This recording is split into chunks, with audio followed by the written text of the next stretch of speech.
کریم کا میں شکر گزار ہوں، اور بالخصوص آپ سبھی سامعین کا شکر گزار ہوں جو اتنی بارشوں کے باوجود بھی اس محفل میں، اس جلسے میں آپ نے شرکت کی، اور اس کاز کے حوالے سے، اس ہدف کے حوالے سے اپنے حوصلے کا جو آپ نے ثبوت دیا، اور حوصلے کے ساتھ ساتھ وعدے کی پابندی کا جو آپ نے ثبوت دیا، اللہ تعالیٰ آپ کو جزائے خیر دے۔ مجھ سے پہلے بہت سارے مقررین نے تقریریں کی، میرے بعد بھی بہت سارے مقررین حضرات یہاں پہ بات کریں گے۔ میں مختصراً دو چار باتیں آپ کے سامنے پیش کروں گا، بہت ہی جلد آپ سے چند اہم نکات آپ کی گوش گزار کر کے میں آپ سے رخصت لوں گا۔ دلی میں کچھ دنوں پہلے یا کچھ ہفتے پہلے اس حوالے سے بات ہوئی تھی کانفرنس میں، کچھ باتیں میں نے وہاں پہ کہی تھی جن باتوں کو میں یہاں پہ دہراؤں گا، اور آپ کے ذوق سماعت کی تھوڑی سی میں آزمائش کروں گا۔ آپ کے حوالے وہ دو چار باتیں کر کے میں نکل جاؤں گا۔ باتیں یہ تھی کہ وقف بل جو اب ایکٹ بن چکا ہے، وقف قانون کے حوالے سے دو موضوع ہے ہمارے ساتھ، اور عجیب بات ہے کہ یہ دو موضوع تاریخ میں اس سے پہلے بھی پیش آئے ہیں اور اسی رنگ میں پیش آئے۔ میں اسی تاریخی نقطے کو آپ کے حوالے اپنی معذور زبان سے پیش کر کے چھوڑ کے چلا جاؤں گا، آپ اس نقطے پہ غور کیجئے گا، پھر اپنی ذمہ داری کے بارے میں سوچئے گا۔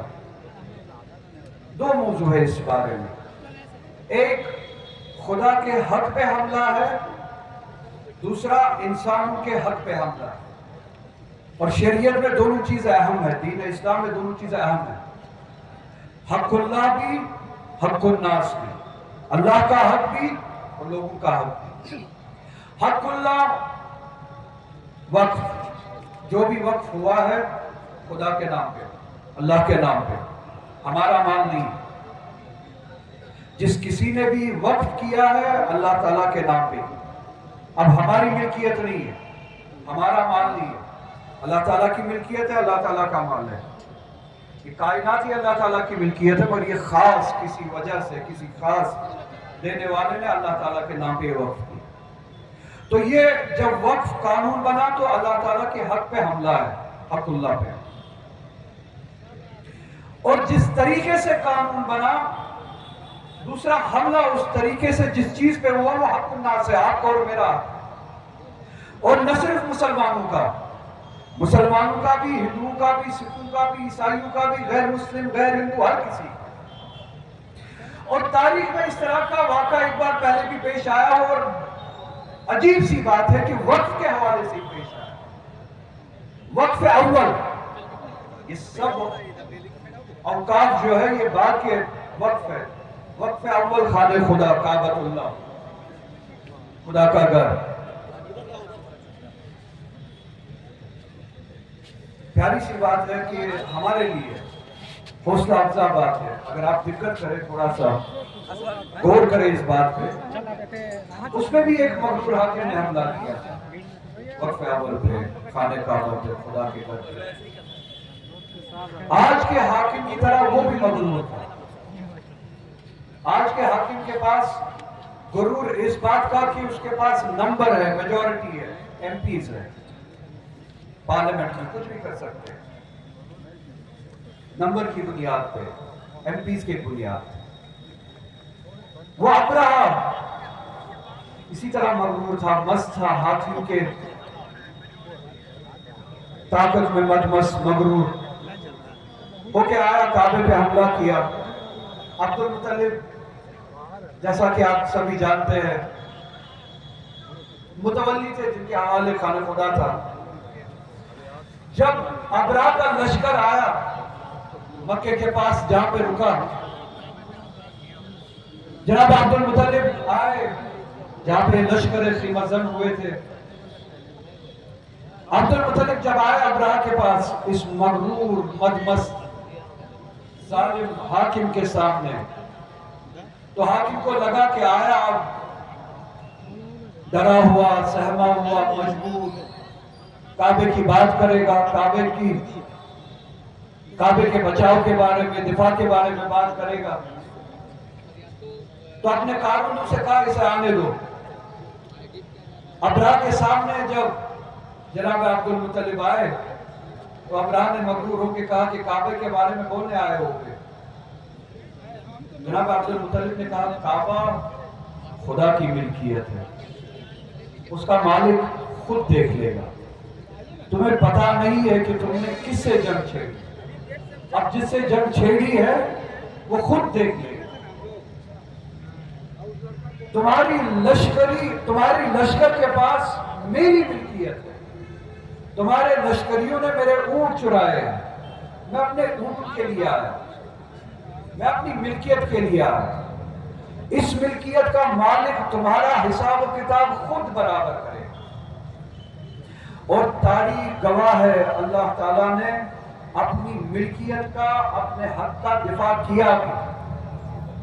جہاں وہ مغرور ہاتھیوں کے دم پہ آیا تھا وہ ابراہ، ان ہاتھیوں کے غرور پہ جو چھید کیا ابابیل کی شکل میں چھوٹی سی ذات، اللہ تعالیٰ نے وہ تاریخ بنا۔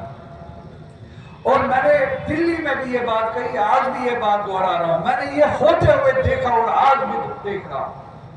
آپ سبھی کہیں گے کہ وہ ابابیل کہاں ہے؟ پارلیمنٹ میں میرے ساتھی گواہ ہیں، ان سبھی نے دیکھا، راج سبھا میں بھی دیکھا، لوک سبھا میں بھی دیکھا۔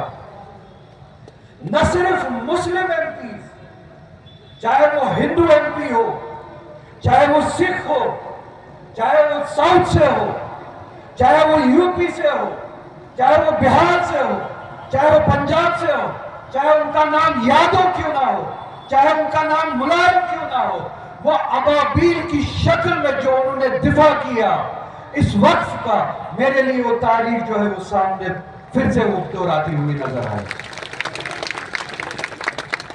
ہم اکیلے نہیں تھے اس وقت کے دفاع کے لیے، یادو بھی تھے، بینرجی بھی تھے، ڈیویڈینز بھی تھے، سردار بھی تھے۔ مجھے وہ ابابیل نظر آئے جو اللہ تعالیٰ کے حق کے لیے جنہوں نے بات کی اور حق کے لیے جنہوں نے بات کی۔ اب آپ مجھ سے پوچھیں گے کہ ہماری ملکیت کیا ہے جو عبد المطلب نے مانگی تھی، جس کے لیے ہمیں کھڑا ہونا ہے؟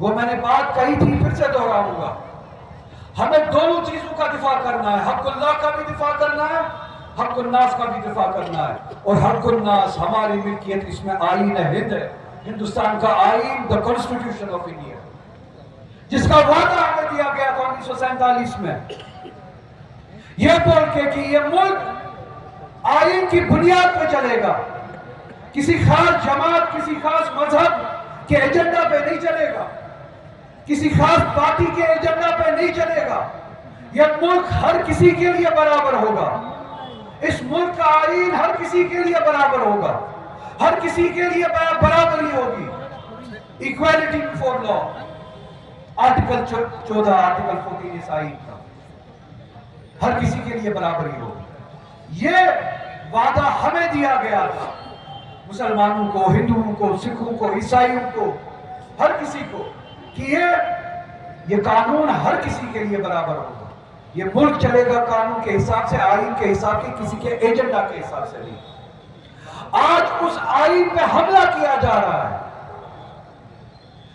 آرٹیکل 14 آپ کو بتاتا ہے ایکویلٹی بیفور کانسٹیٹیوشن اینڈ لا۔ اگر اپنے دھرم، مذہب کی پراپرٹیز کو مینیج کرنے کا حق ہندو سماج کو ہے اور ہونا بھی چاہیے، وہی حق مسلمانوں کو بھی ہے آئین کی روح سے، وہی حق سکھوں کو بھی ہے، کرسچنز کو بھی ہے۔ آرٹیکل 25 آپ کو وہ حق دیتا ہے، فریڈم آف ریلیجن۔ آرٹیکل 26 آپ کو وہ حق دیتا ہے، مینجمنٹ آف پراپرٹیز۔ آج جب آپ یہ حملہ کرتے ہیں، یہ حق اللہ پہ بھی حملہ ہے، چونکہ یہ حق وقت پہ حملہ ہے، یہ حق الناس پہ بھی حملہ ہے، چونکہ یہ ایکوالٹی بیفور لا اس پہ حملہ ہے. آپ نے حملہ کیا. جس طرح سے عبد المطلب اپنے وہ اونٹ، اپنی وہ پراپرٹی لینے نکلا تھا، ہماری ذمہ داری بنتی ہے کہ اس آئین کی، اس کانسٹیٹیوشن کا دفاع کرے، حق الناس کا دفاع کرے. اور کب تک ہم سہتے رہے؟ چور کو مرغی چرانے پہ اگر آپ بخشو گے، اگلی بار آ کے تمہارے مال مویشی سب کچھ چرا کے لے جائے گا. اور ایسا ہی ہوتا رہا. کبھی سی اے اے کے نام پہ اس آئین پہ ڈاکا، کبھی 370 کے نام پہ اس آئین پہ ڈاکا، کبھی وقف کے نام پہ اس آئین پہ ڈاکا. اور یہ سب ایجنڈا ہے آر ایس ایس کا، آئین نہیں ہے ہندوستان. 370 کس نے کہا اینٹی نیشنل ہے؟ کس نے کہا ملک مخالف ہے؟ کیا وہ کوئی پاکستانی آرٹیکل تھا؟ وہ اس ملک کا دیا ہوا آرٹیکل جموں کشمیر کے لوگوں کو تھا. وہی حق جو آج بھی ہماچل پردیش کے لوگوں کے پاس ہے. آپ میں سے کیا کوئی سوال کرتا ہے اگر آج بھی ہماچل پردیش کے پاس 371 کا حق ہے، جموں کشمیر کا آرٹیکل 370 کیوں اینٹی نیشنل تھا؟ یا صرف اس لیے کیونکہ وہاں کی اکثریت مسلمان تھی؟ پورے نارتھ ایسٹ میں آج بھی 371 کے آرٹیکل جو ہے اسی طرح کا حق دیتا جس طرح کا حق 370 جموں کشمیر کے لوگوں کو دیتا تھا. ناگالینڈ اسی طرح کا حق 371 کے حوالے سے جس طرح کا حق جموں کشمیر کے لوگوں کو دیتا تھا. جموں کشمیر کے لوگوں کے حق پہ ڈاکہ کیوں ڈالا گیا؟ یہ کہتے کہ وہ ملک مخالف آرٹیکل تھا. کیوں؟ اس لیے وہ مسلمان تھے یا وہاں کی اکثریت مسلمان تھی. اور آپ سبھی تک خاموش رہے. آپ کو لگا کہ ہم پہ ڈاکہ نہیں ڈالا گیا، کہ کشمیر پہ ڈاکہ ڈالا. پھر جو ڈاکہ کشمیر میں پڑا سی اے کے نام پہ، آپ سبھی کے گھروں پہ وہ ڈاکہ پڑا. آپ سی اے کے نام پہ خاموش رہے. وہ آج وقف کے نام پہ وہ ڈاکہ پڑا. اللہ تعالیٰ کے حق پہ وہ ڈاکہ پڑا. وقف پہ ڈاکہ. کب تک آپ یہ چوریاں ہوتے دیتے رہیں گے؟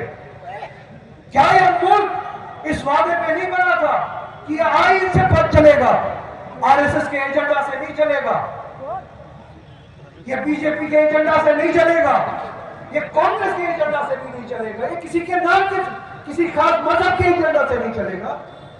یہ اس آئین، اس کانسٹیٹیوشن سے چلے گا. اور اسی ملک کو بنانے کے لیے ہم سبھی نے خون دیا. یہ خاص کسی طبقے کا ہندوستان نہیں ہے. اور جس طرح سے وہ کیا کیا گیا، ہم نے اس آئین کے لیے خون دیا، اس ملک کے لیے خون دیا جس کو کہا گیا کہ برابر ہوگا کسی کے لیے. چاہے وہ 1800 کی 19ویں صدی میں جب یہ ملک اٹھا انگریزوں کے خلاف، 1947 تک جب تک خون دیتا گیا یہاں کا عوام، یہاں کے لوگ، یہ ہندوستان، تب بھی خون سبھی کا شامل تھا. ہمارا ہندو کا بھی، سکھ کا بھی، عیسائی کا بھی. چاہے وہ آزادی کے بعد آج کے دن تک سرحدوں پہ دفاع کرنا ہو، سرحدوں کا دفاع کرتے کرتے ہمارا خون آج بھی شامل ہے. پہلگام میں تازہ خون بہا، وہاں صرف ہندو کا خون نہیں بہا. عادل شاہ کا نام شاہد ہے، گواہ ہے. اس ملک کے دفاع کے لیے وہ تازہ مسلمان خون بھی وہاں پہ بہا جہاں پہ وہ ہندو کا خون بہا ہے. اور وہ کیا خوب کہہ کے گیا. اللہ تعالیٰ اس کی قبر پہ رحمت نازل کرے کہ سبھی کا خون شامل ہے یہاں کی مٹی میں، کسی کے باپ کا ہندوستان تھوڑی ہے.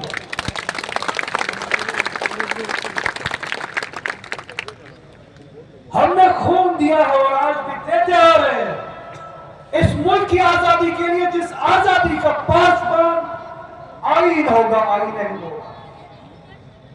اس لیے میرے بھائیوں، میں اس سے زیادہ باتیں نہیں کروں گا کیونکہ میرے بعد آنے والے بہت سارے مہمان ہیں. صرف اتنی گزارش کروں گا، آپ کے دوشوں پہ دو ذمہ داریاں ہیں.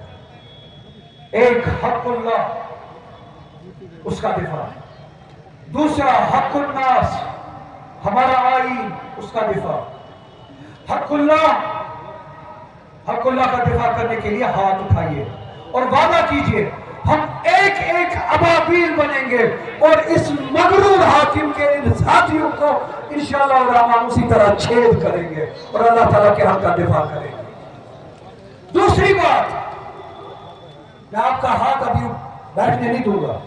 حق الناس، حق الناس، یہ آئی اس کا دفاع کریں گے اور اللہ تعالیٰ سے وعدہ کرتے ہیں، وعدہ کرتے ہیں۔ اگر آپ کا ہاتھ وعدے کے لیے کھڑا ہوا ہے، وعدے کے لیے کھڑا ہوا ہے کہ اللہ تعالیٰ سے وعدہ کریں گے کہ آپ کے حق کا بھی دفاع کریں گے۔ حق الناس آئی، چاہے وہ ہندو کے لیے ہو، چاہے سکھ کے لیے ہو، چاہے مسلمان کے لیے بھی، چاہے RSS اس پہ کتنا بھی حملہ کرے، ہم اس حق الناس کا بھی دفاع کریں گے، اس آئین کا بھی دفاع کریں گے۔ اور اگر آپ کا ہاتھ اس وعدے کے لیے کھڑا ہے، میں قرآن کی آپ کو ایک آیت یاد دلاؤں گا، وَمِنَ الْمُؤْمِنِينَ رِجَالٌ صَدَقُوا مَا عَاهَدَ اللَّهَ عَلَيْهِ۔ اگر آپ نے یہ وعدہ کیا ہے، ہاتھ کھڑا کیا ہے، سچائی سے کھڑا کیا ہے، سورہ احزاب گواہ ہے، وہ کہتا ہے کہ مومنین میں سے مرد ہے، مرد ہے۔ آج کے بعد اگر آپ وعدہ کرو گے، عام انسان نہیں ہوں گے، عام مرد نہیں ہوں گے، مومنین میں سے خاص مرد ہوں گے، خدا کے والے مرد ہوں گے۔ وَمِنَ الْمُؤْمِنِينَ رِجَالٌ صَدَقُوا مَا عَاهَدَ اللَّهَ عَلَيْهِ۔ مومنین میں سے وہ مرد ہے جو جب وعدہ کرتے ہیں اس وعدے کو پورا کر کے دکھاتے ہیں انشاءاللہ الرحمن۔ اگر آپ یہ وعدہ پورا کریں گے، آپ وہ مرد بنیں گے جن کو اللہ تعالیٰ نے مومنین والا مرد کہا۔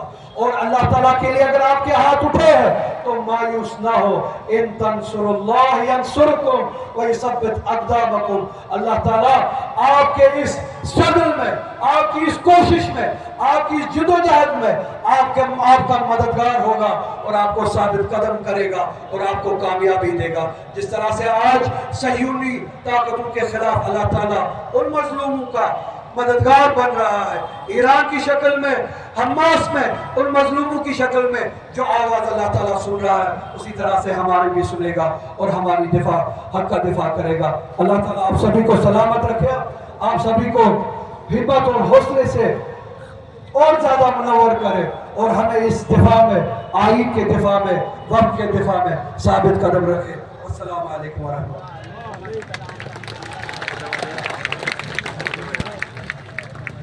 محترم حضرات، اب اس کے بعد میں ایک ایسے خطیب کو دعوت دینا چاہتا ہوں